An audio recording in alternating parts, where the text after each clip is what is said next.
As you know, as we've been going through these negotiations, there have been one or two sceptical voices, perhaps from some of you arrayed before me today, about whether we would achieve what we would achieve in December. We had got that joint report and that joint agreement on citizens' rights and those other issues. We got the implementation period in March.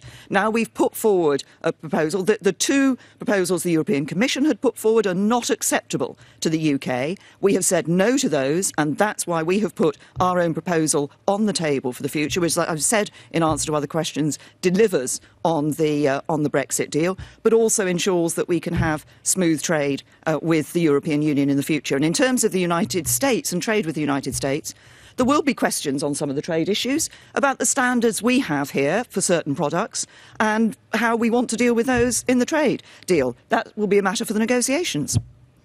So I would say I give our relationship, in terms of grade, the highest level of special. So we start off with special. I would give our relationship with the UK, and now, especially after this 2 days, with your Prime Minister, I would say the highest level of special. Now, am I allowed to go higher than that? I'm not sure. But it's the highest level of special. They're very special people. It's a very special country. And as I said, I have a relationship because my mother was born in Scotland. So very important. As far as the advice, I did give her a suggestion. I wouldn't say advice. And I think she found it maybe too brutal. And that's so because I could see that. But I don't know if you remember what I said. But I did give her a certain amount of I gave her a suggestion, not advice. I wouldn't want to give her advice. I'd give her a suggestion.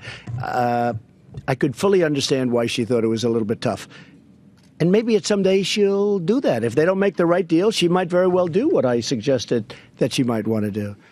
But it is not an easy thing. Look at the United States, how the European Union has taken advantage systematically of the United States on trade. It's a disgrace. So it's not an easy negotiation. Mr. President, since you attacked CNN, can I ask you a question? John Roberts, go ahead, John. No. John Roberts, go ahead. CNN's fake news. I don't take questions. I don't take questions from CNN. CNN is fake news. I don't take questions from CNN. John Roberts of Fox. Let's go to a real network. John, let's go. Well, we're a real network too, sir. Thank you, Mr. President. Thank you. Some people have suggested that relations between the United States and Russia are at their lowest point since the end of the Cold War. And you have stated many, many times that you think it's important to have a better relationship with Russia. Is there any way for relations between the United States and Russia to improve as long as Putin continues to occupy Crimea? Yes, I think so. I think I'd have a very good relationship with President Putin if we spend time together. And I may be wrong. Other people have said that didn't work out, but I'm different than other people. I think that we're being hurt very badly by the I would call it the witch hunt.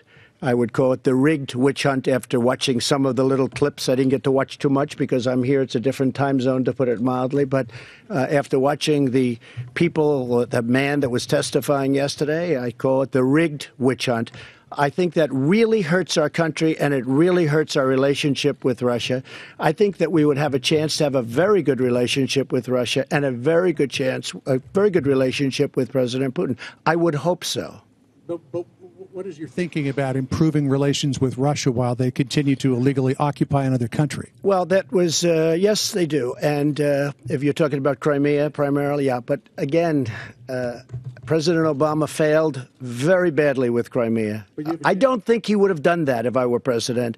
He took over Crimea, and he actually took it over during the Obama administration, I think you will admit. But how do you get him out? Well, we'll have to see what happens, I'm not bad at doing things. If you look at what I've done compared to what other people have done 160 days in, there's nobody even close, I don't believe. So let's see what happens. But this was an Obama disaster. And I think if I were president then, he would not have taken over Crimea. During the Obama administration, he essentially took over Crimea. I don't think he would have done that with me as president, John. Hey there, thanks for checking out CNBC on YouTube. Be sure to subscribe to stay up to date on all of the day's biggest stories. You can also click on any of the videos around me to watch the latest from CNBC. Thanks for watching.